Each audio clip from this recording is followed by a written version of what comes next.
Good afternoon, dear students. Let us start today's class with a small prayer. Lord Jesus, we surrender all children and their supporting hands into your heart.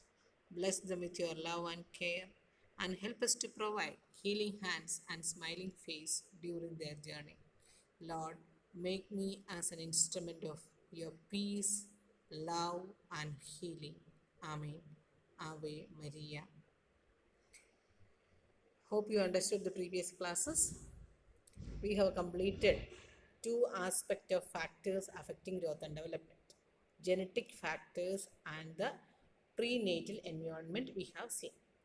Today we will see in detail regarding the postnatal factors which has an influence on the growth and development of a child.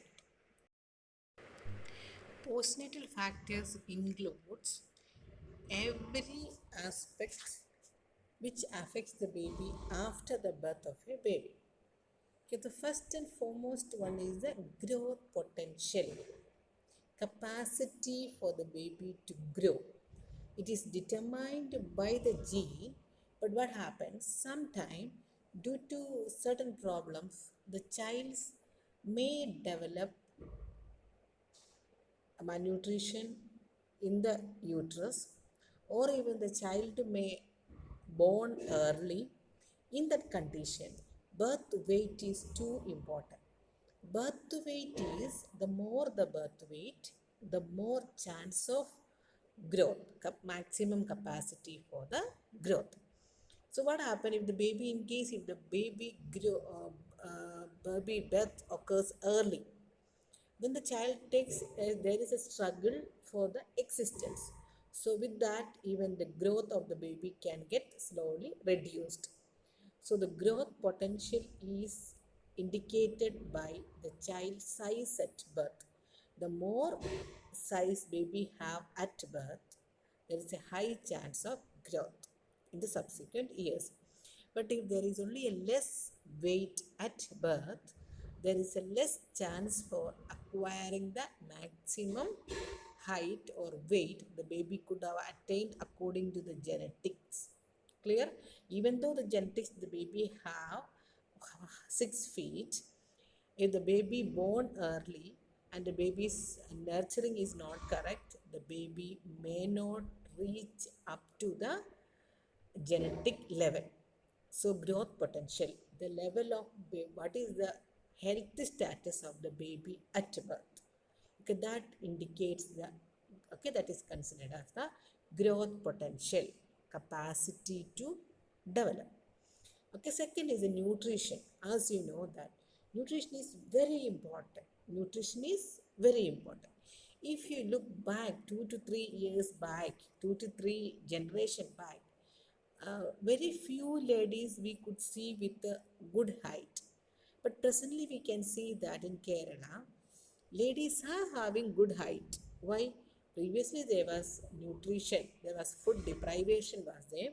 So the family was considering boys as the considered to be, they were more valued than the females.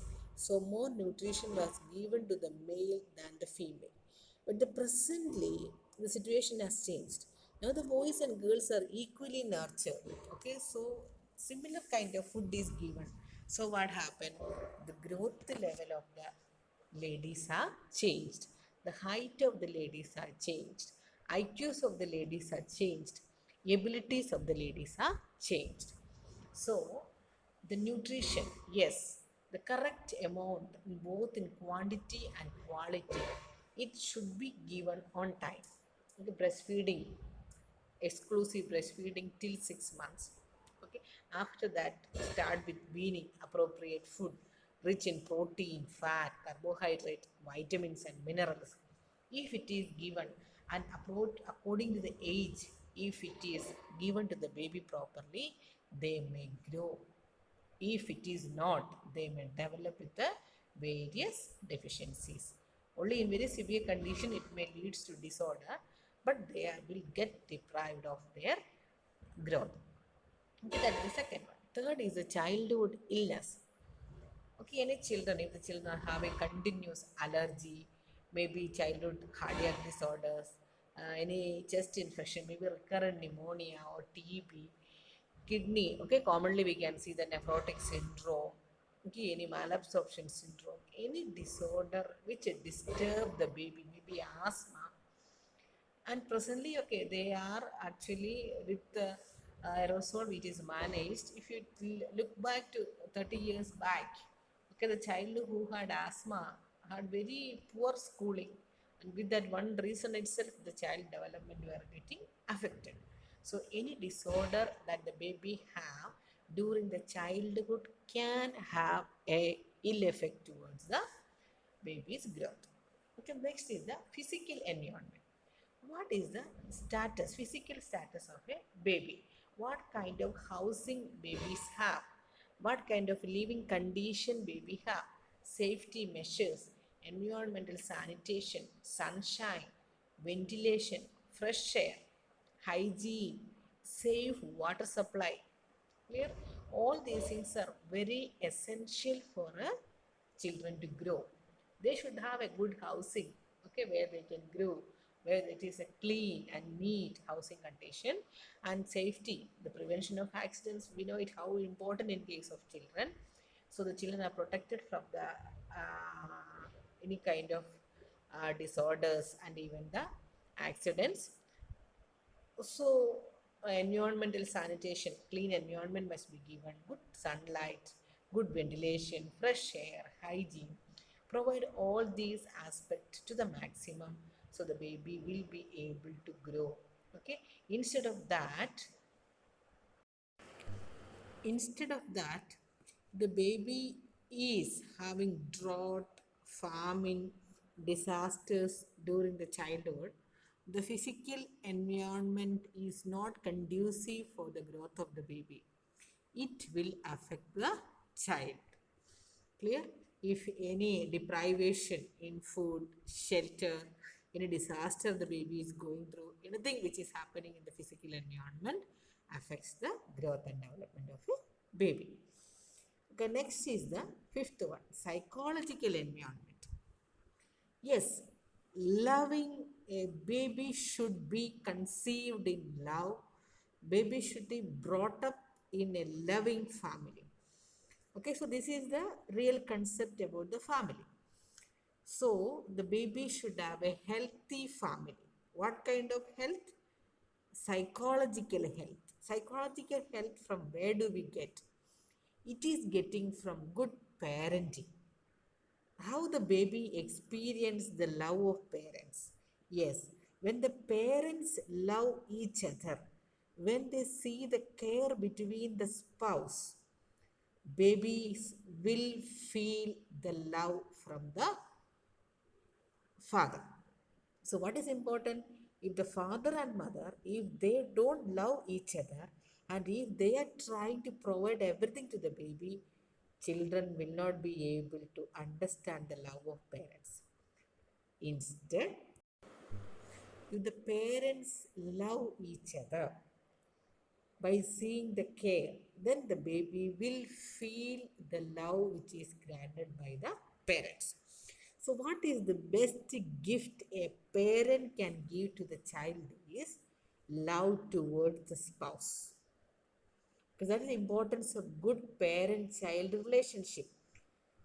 Okay, so mother should respect the father, and the father should take care the mother. Only if they have love each other, the child experiences the love of parents.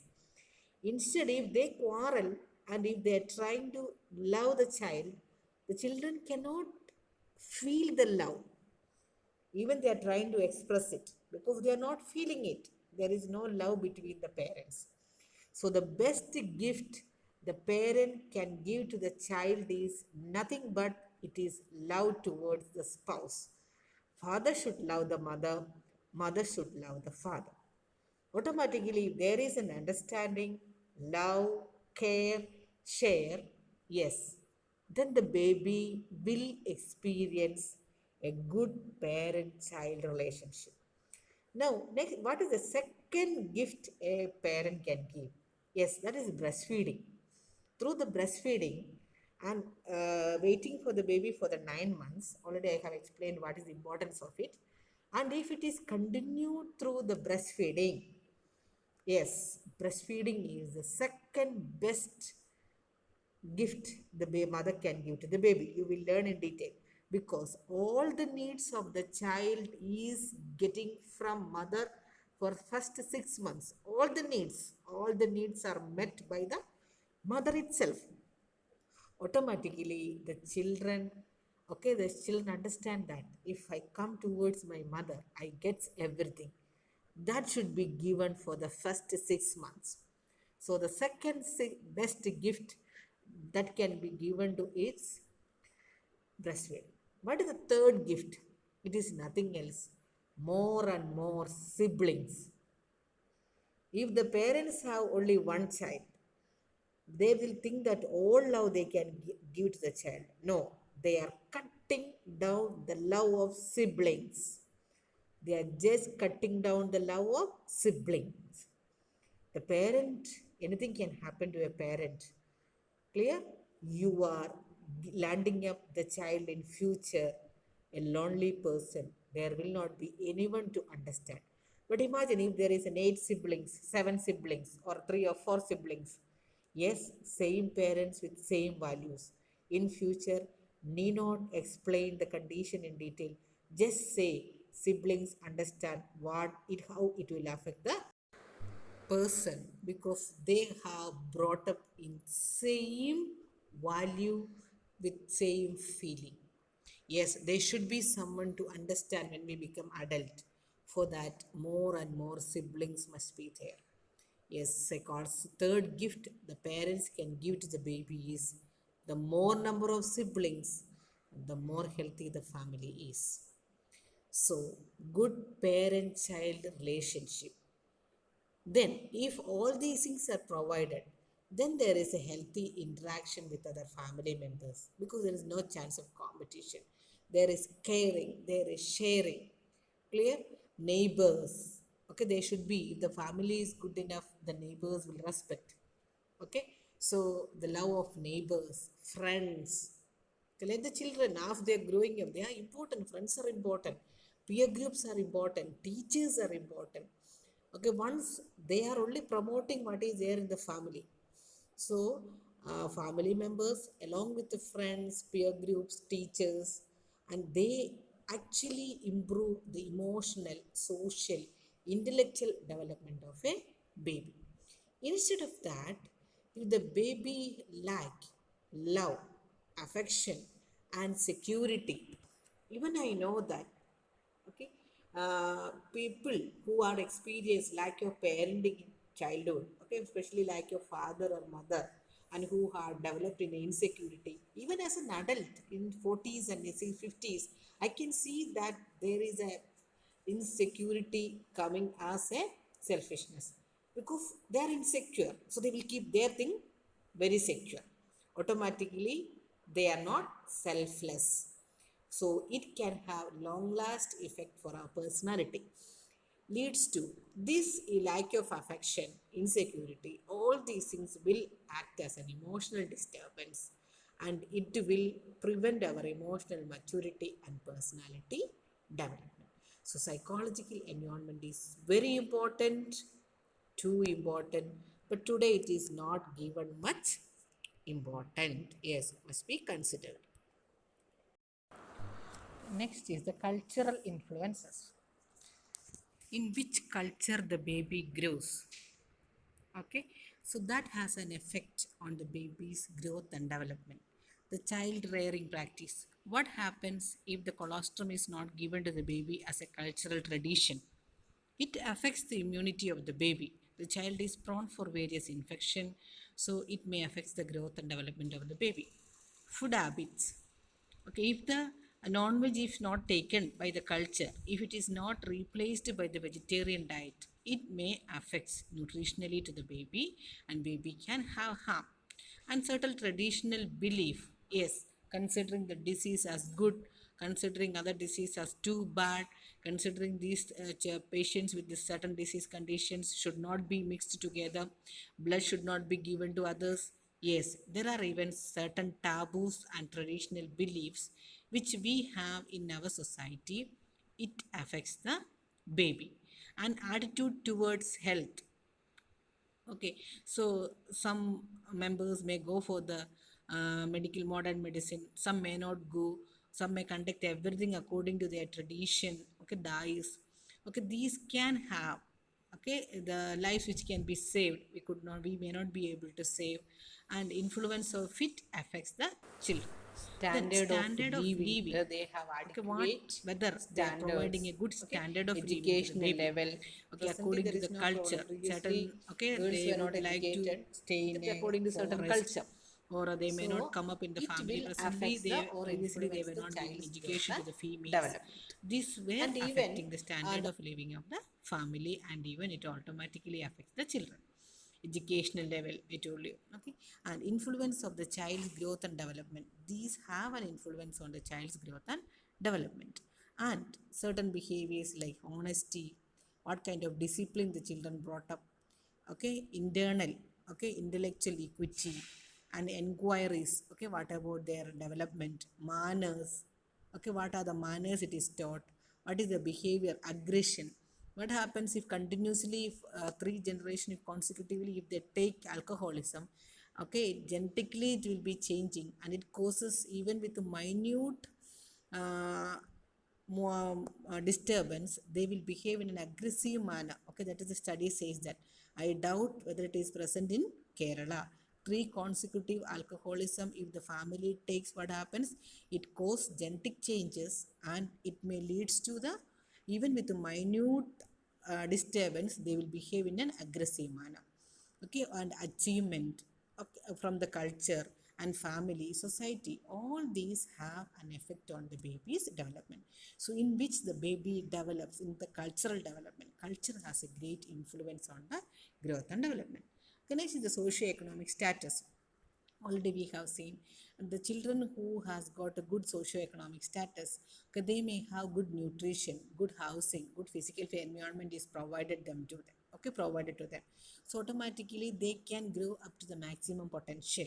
But if it is they are deprived of nutrition, and if they are deprived of proper health care sector, and okay, all these things, reduced or inadequate health care, inadequate living condition. I know that there are certain families where they are struggling because adolescent girls are coming up, but there is no privacy in the families, okay, so inadequate living condition, all these things will give insecurity, and it affects the baby's growth and development.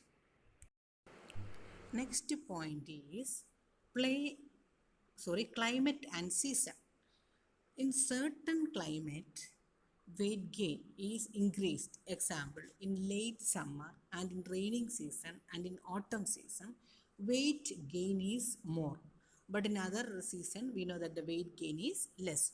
And the maximum gain in height occurs in spring. Clear? And this is mainly due to the activity level, because as you know that the summer may not very great summer, we may not come out, instead we may sit at home, and in a rainy season also we may be quite at home, like autumn, very autumn. Okay, so according to that, this what, how it affects our activity. So what happens, the children stay at home and they will put on the weight. Clear? And what happens in spring, okay, though they would like to come out and they would like to do more and more an exercise, so there is automatically the increase in the height gain. So climate and according to the season, we can say that there is a changes, so everything is affected. Play and exercise, yes, play is very important for the physiological and all other aspect. Okay, the muscle development, physical development, psychological, the peer groups acceptance, socially, yes, he or she is good enough, morally they will learn from the parents, peer group, it is better to learn from the peer group. So learning from the peer group, and intellectually when they go with their friends, and when the different questions are asked, when the different situations are come up, and in the play actually, sat 1 2 3, the counting you can learn by sat. Okay, so emotional development, certain decisions, when it is accepted by the peer group, yes, they consider it is good, and when certain decisions are not considered as good as by the peer group, they will consider it is bad. And what happens when the children are continuously playing with the toys, toys will not give back. So children cannot understand the pain of getting back the beat. So they may continuously beat the toys. So what happens if they are beating to the friend? He may give it back. So the baby understand that getting beating is painful. Clear? So like play and exercise, mingling with the children, and giving appropriate toys, age related toys must be given to the children so that it encourages their intellectual growth, emotional growth, moral, and even the social acceptance. Next is the birth order of a birth order. Okay, now last class I explained about the firstborn baby's behavior and how it coming. So usually the birth order have an effect, but it is not that one factor alone determining the intelligence and personality traits. It is one among all other factors. That is all. Okay. Usually we can see that the firstborn babies are usually they get full attention till the second child, and they directly learn from the adult. So the firstborn babies, the way they behave, all these things will be like a adult itself. So usually we will feel like they are more matured because the way they think, it is like an adult. Okay, so maturity means adult level of functioning. Middle-born babies usually they get less attention. So firstborn is getting full attention, so they have the craving for the attention. The middle-born baby gets least attention because by the time the younger one is coming, depending upon the duration, and the smallest one is also continuously getting the attention by the parents. Okay, this is the consideration. Firstborn babies are intelligent and achievement oriented, and they are conforming, and they are known to be more perfectionist, and they are more anxious. I told you the last class why they may behave. They are intelligent usually and achievement oriented, conform. Okay, the middle born babies usually they are more flexible, more determinant. They will be more decision makers. And the last born children usually they will be more loving in nature, and they are therefore to be seem to be good in decision making, and they are more flexible, and they are more lovely in nature. So there is a difference in nature and even in development according to the birth order of the baby. Okay, next is the intelligence. The more, what is the intelligence? It is not that IQ actually. How we adjust to a changing situation, that shows the baby's intelligence. How well the baby adapts to a new situation or a stressful situation. So intelligent baby gets adapted and they will behave in a better manner. So intelligence of a child. Okay, so the intelligent child adapts the situation well, so it aids in development of a child. Hormonal influence. Okay, the hormones, it must be given in the same appropriate level to the baby. It must be available in the body. If there is any deviation, example insulin, okay, all these hormones, if it is not, if it is increased or decreased, it will affect. Okay, you know the growth hormone, what happens if it is increased or if it is decreased, it will have an effect on the baby's growth and the baby's maturation and mental growth, mental development. Okay, that is the hormonal influence. The last one is the emotions. Emotional atmosphere of a family. Already that is explained in the psychological environment. Okay, emotion. Okay, the how, what kind of emotion the baby gets. The baby who is experiencing more love, care, or the baby is fully exposed to aggression or whatever it may be. So which is the dominant emotion in the family, that has got a great influence. So these are the postnatal factors which influence the child's growth and development. We will start with the principles of growth and development in the next video. Thank you.